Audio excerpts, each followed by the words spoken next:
ஆகாய் அதிகாரம் 1.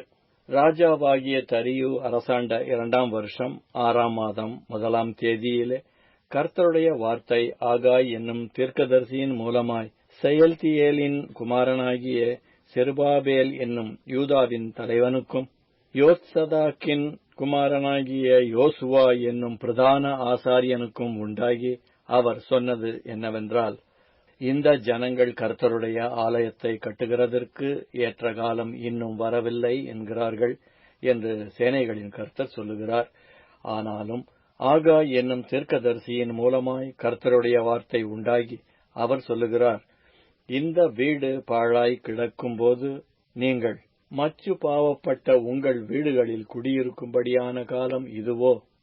இப்போதும் சேனைகளின் கர்த்தர் சொல்லுகிறார், உங்கள் வழிகளை சிந்தித்து பாருங்கள். நீங்கள் திரளாய் விதைத்தும் கொஞ்சமாய் அறுத்துக்கொண்டு வருகிறீர்கள். நீங்கள் புசித்தும் திருப்தியாகவில்லை, குடித்தும் பரிபூர்ணமடையவில்லை. நீங்கள் வஸ்திரம் உடுத்தியும் ஒருவனுக்கும் குளிர்விடவில்லை. கூலியை சம்பாதிக்கிறவன் பொத்தலான பையிலே போடுகிறவனாய் அதை சம்பாதிக்கிறான். உங்கள் வழிகளை சிந்தித்து பாருங்கள் என்று சேனைகளின் கர்த்தர் சொல்லுகிறார். நீங்கள் மலையின் மேல் ஏறிப்போய் மரங்களை வெட்டி கொண்டு வந்து ஆலயத்தை கட்டுங்கள். அதன் பேரில் நான் பிரியமாயிருப்பேன். அதனால் என் மகிமை விளங்கும் என்று கர்த்தர் சொல்லுகிறார். அதிகமாய் வருமென்று நீங்கள் எதிர்பார்த்திருந்தும் இதோ கொஞ்சம் கிடைத்தது. நீங்கள் அறுத்து வீட்டுக்கு கொண்டு வந்தும் நான் அதை ஊதிப் போடுகிறேன். இது நிமித்தமென்றால் என் வீடு பாழாய் கிடக்கும்போது நீங்கள் எல்லாரும் அவனவன் தன் வீட்டிற்கு ஓடிப்போகிறீர்களே. இதன் நிமித்தமே என் சேனைகளின் கர்த்தர் சொல்லுகிறார், ஆதலால் உங்கள் மேல் இருக்கிற வானம் பனியை பெய்யாமலும் பூமி பலனை கொடாமலும் போயிற்று.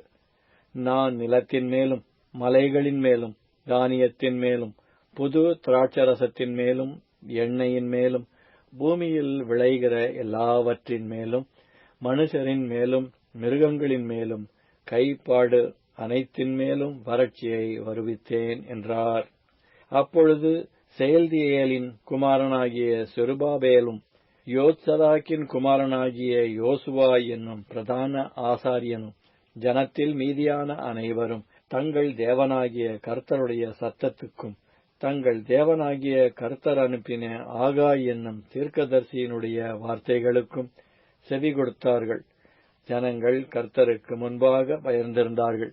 அப்பொழுது கர்த்தருடைய தூதனாகிய ஆகாய் கர்த்தர் தூதனுப்பிய வார்த்தையின்படி ஜனங்களை நோக்கி, நான் உங்களோடே இருக்கிறேன் என்று கர்த்தர் சொல்லுகிறார் என்றான்.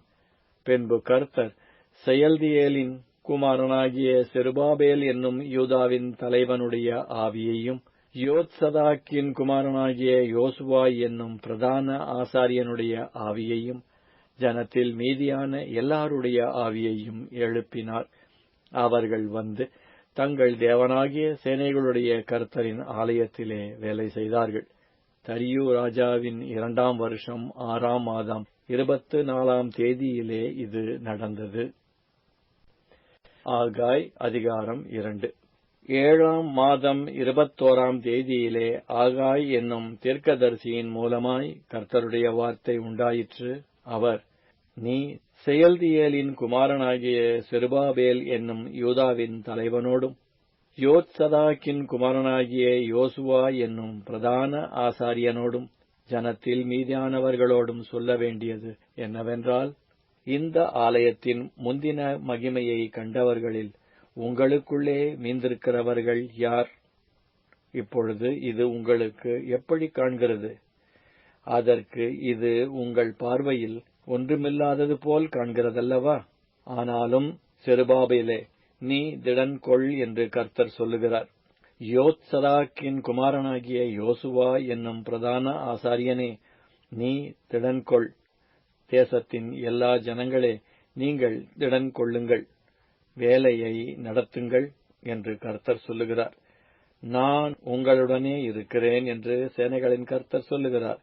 நீங்கள் எகிப்திலிருந்து புறப்படுகிற போது நான் உங்களோட உடன்படிக்கை பண்ணின வார்த்தையின்படியே என் ஆவியானவரும் உங்கள் நடுவில் நிலை கொண்டிருப்பார். பயப்படாதேயுங்கள். சேனைகளின் கர்த்தர் சொல்லுகிறார், கொஞ்ச காலத்துக்குள்ளே இன்னும் ஒரு தரம் நான் வானத்தையும் பூமியையும் சமுத்திரத்தையும் வெட்டாந்தரையையும் அசையப் பண்ணுவேன், சகல ஜாதிகளையும் அசையப் பண்ணுவேன். சகல ஜாதிகளாலும் விரும்பப்பட்டவர் வருவார்.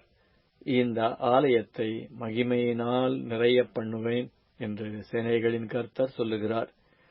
வெள்ளியும் என்னுடையது, பொன்னும் என்னுடையது என்று சேனைகளின் கர்த்தர் சொல்லுகிறார். முந்தின ஆலயத்தின் மகிமையை பார்க்கிலும் இந்த பிந்தின ஆலயத்தின் மகிமை பெரிதாயிருக்கும் என்று சேனைகளின் கர்த்தர் சொல்லுகிறார். இவ்விடத்திலே சமாதானத்தை கட்டளையிடுவேன் என்று சேனைகளின் கர்த்தர் உரைக்கிறார் என்று சொல் என்றார். தரியுவின் 2ஆம் வருஷம் 9ஆம் மாதம் 24ஆம் தேதியிலே ஆகாய் என்னும் தீர்க்கதரிசியின் மூலமாய் கர்த்தருடைய வார்த்தை உண்டாயிற்று.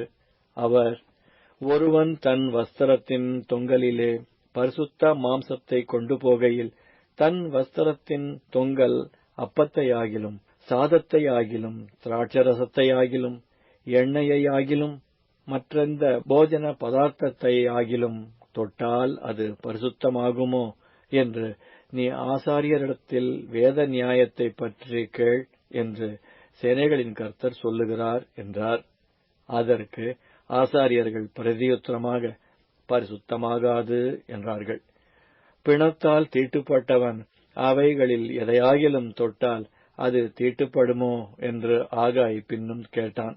அதற்கு ஆசாரியர்கள் பிரதியுத்தரமாக, தீட்டுப்படும் என்றார்கள். அப்பொழுது ஆகாய், அப்படியே இந்த ஜனங்களும் இந்த ஜாதியாரும் என் சமூகத்தில் இருக்கிறார்கள் என்று கர்த்தர் சொல்லுகிறார். அவர்களுடைய கைகளின் எல்லா கிரியைகளும் அப்படியே இருக்கிறது. அவர்கள் அங்கே கொண்டு வந்து படைக்கிறதும் தீட்டுப்பட்டிருக்கிறது.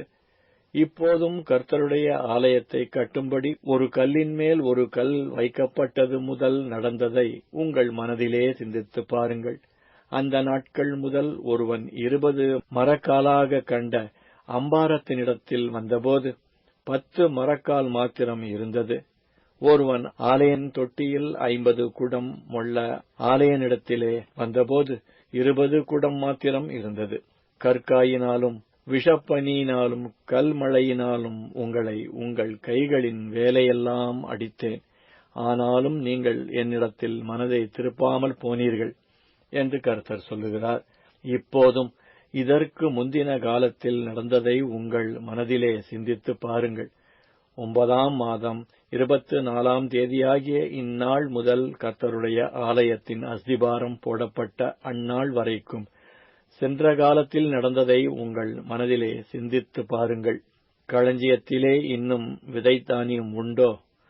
திராட்சை செடியும் அத்திமரமும் மாதளஞ்செடியும் ஒலிவ மரமும் கனி கொடுக்கவில்லையே. நான் இன்று முதல் உங்களை ஆசீர்வதிப்பேன் என்று சொல்லுகிறார் என்றான்.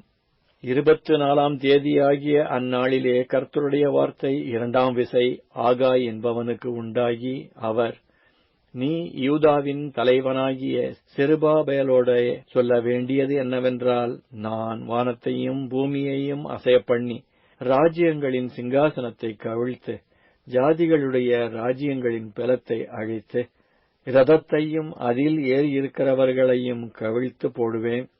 குதிரைகளோடே அவைகளின் மேல் ஏறியிருப்பவர்களும் அவரவர் தங்கள் தங்கள் சகோதரனின் பட்டயத்தினாலே விழுவார்கள். சேனைகளின் கர்த்தர் சொல்லுகிறார். செயல்தியேலின் குமாரனாகிய செருபாபேல் என்னும் என் ஊழியக்காரனே, உன்னை நான் அந்நாளிலே சேர்த்துக்கொண்டு உன்னை முத்திரை மோதிரமாக வைப்பேன் என்று கர்த்தர் சொல்லுகிறார். நான் உன்னை தெரிந்து கொண்டேன் என்று சேனைகளின் கர்த்தர் உரைக்கிறார் என்று சொல் என்றார்.